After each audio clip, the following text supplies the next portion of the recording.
I'm going to go over why I believe in free will, and I'm going to play some Minecraft while I do that.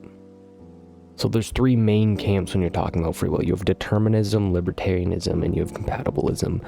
A determinist believes that everything is determined by prior causes, and if you have two scenarios with the exact same circumstances, there's only one possible future. Therefore, there's no free will. In libertarianism, they believe that if given two options, A or B, and you chose A, there was a possibility that you could have chosen B. So in this theory, human choices aren't fully determined by prior causes, even if they are influenced by them. Compatibilism tries to make determinism and free will compatible with each other. They still believe that if presented two options, you wouldn't have been able to do otherwise, but they say that you have free will because you're acting according to your desires. For me, compatibilism's easily the weakest of these three, because you're pretty much just redefining free will instead of actually explaining it. Like, they have the same beliefs as a hardcore determinist, but they're just kind of saying that you have free will to kind of make you feel like you have some say in things, even though they believe that everything's also determined, like the determinist does. The main thing I agree with when it comes to determinism is that causal chains do obviously exist. And if you trace back an action, you can link it all the way back to the Big Bang, technically. If you ask, why did I do this? And then why did that happen? And then why did that happen? And why did that happen? You'll end up back at the Big Bang.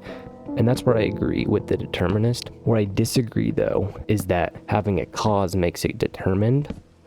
And I don't think that causal explanation proves that only one outcome was possible. And I'll say what I mean by this in a second. So the difference between my view and these views is I don't see just one causal chain. I see countless different interacting causes, and those are like your desires, your memories, your emotions, your habits, social pressures, circumstances, all those things. And these all form a causal web more than a chain. And I'll give an example of this. So say you have a homework assignment due tomorrow, and you also have a party tonight that you want to go to. And you have 100 reasons that you want to do both. For your homework, you want to get good grades. You want to avoid failure. Your parents might be pressuring you. You want a good career in the future. You want to practice discipline. You want to build good habits. In the party, you want to go out with your friends. You want to relieve stress. You want to have fun. You want to build relationships. But now you can break down each of those different reasons into 100 more reasons, and those reasons into 100 more reasons. And if you do this, you're going to see these massive causal webs, and there's no way to prove that one of these is going to have a stronger pull on what actually happens.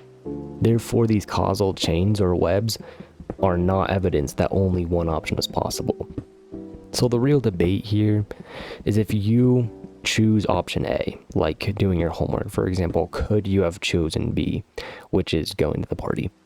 A determinist would say if the universe was identical, there was the same atoms, the same memories, the same desires, the laws of physics are the same, then no alternate action can be made, and there's only one possible future action, and that's the action that will occur, and that's the action that has occurred. So because only one future is possible from this viewpoint, both universes will produce the same choice. They're treating a human decision the same as like a leaf falling off of a tree, a planet orbiting around a star. They're treating a choice the same as any occurrence in the universe. Where I object to this is I just don't see a good reason to accept this. One of the biggest reasons for this is the idea of consciousness. It's one of the biggest mysteries in science and philosophy. We don't know exactly what it is, and we don't know how it relates to the physical world, like your brain. I'm not saying that consciousness proves free will. I'm saying that we don't understand it well enough to conclude that humans are not different from like any other physical things, like a leaf falling. One other thing to note is the subjective experience that we all have. We feel ourselves deliberating, weighing things, and choosing between different possibilities. Now, that obviously isn't proof, but that conscious experience is more immediate and more real than any current explanation of consciousness, because consciousness isn't fully explained. So subjective experience isn't proving anything, but it does lean towards the idea of free will. Overall, the reason I believe in free will is that there's not enough evidence when it comes to determinism that option B would be impossible. The way I kind of see it is that we are faced with a choice, right? And we make a choice, and that is now the state of the universe, and we can link that choice all the way back to the Big Bang. But if we had chosen another choice, it's like another universe, and we would also be able to link it back to the Big Bang. And any choice you could make, you could create a causal chain. So pointing out that causal chain isn't proving that free will doesn't exist, it's just proving that there are causal chains, which is honestly kind of obvious. So in determinism, they're kind of jumping from every choice is a series of causes to that had to be the only choice, and I don't see enough evidence for that.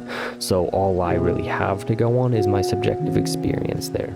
Possibly once we start learning more about consciousness, then this debate will become settled or more agreed upon, but that's where I stand currently. Make sure to let me know what you guys think on this, and I hope you guys enjoyed this.